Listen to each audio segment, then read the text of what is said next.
Bagong coffee house, ang mga bagong McCafe espresso drinks ay mabilis, masarap at mas mura pa kahit saan, kahit kailan. And as I mentioned earlier, 2 oras lang po ang tulog ko. Nagpunta po kami sa consulate kaninang madaling araw upang bantayan ang bilangan ng mga boto at marami rin po tayong mga kababayan doon. Let's watch this. Malayo man, malapit pa din. Yan ang pakiramdam ng mga kababayang tumungo sa konsulado sa Los Angeles kaninang umaga upang tunghayan at bantayan ang pagbibilang sa boto ng mga overseas Filipino workers mula sa Southern California, Southern Nevada, Texas, Arizona at New Mexico. Well, actually, I am an immigrant. I was in the Philippines for a couple of months. No, just observe what's going on there. Kaya nandito ako, I'm here in the polling place, in the consulate, for me to observe what really is also going here during election time. Since galing po kayo sa Pilipinas, ano bang mga na-observe nyo na nangyayari doon? Yung mga tao doon, talagang proactive na sila. Unlike yung previous elections na yung mga bata, parang baliwala lang sa kanila. But this time, talagang they really go out of their way to support this election. No, in a way, parang binabantayan nila anong mga pangyayari. Ayaw nilang mayroong cheating. Alam mo na, ang mga kabataan ngayon, they're very idealistic. So they really want, at this point in time, a change, no?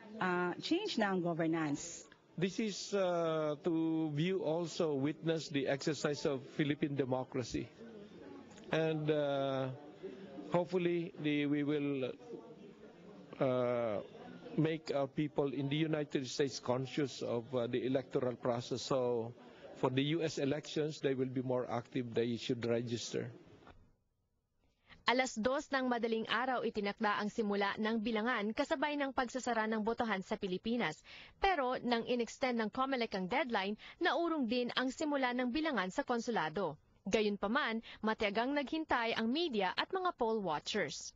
Actually, as far as I'm concerned, I want to know who will be the leading presidential candidate among the so many candidates. And that will be a good headline for our next week edition. I believe in the LP's fight against corruption, especially in our country. I'm an educator. I'm a teacher here in the U.S. And I believe that if there's no corruption in our country, we could improve educational services to our students. Imagine a lot of our students don't have classrooms, don't have material, they don't have supplies.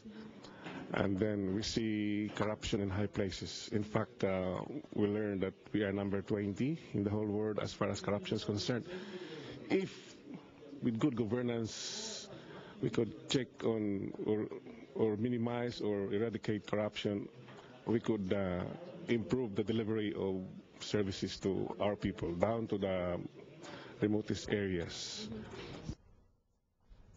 Mahigit kumulang na 4,000 ang bumalik na balota mula sa halos 12,000 registered voters sa jurisdiksyon ng Philippine Consulate in Los Angeles.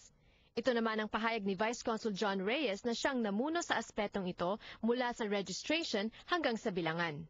Well, it was a very challenging job, no? And I'm happy with that I've reached this far despite the hardships and whatever. What were the challenges? Well, the difficulty in registering overseas absentee voters, some would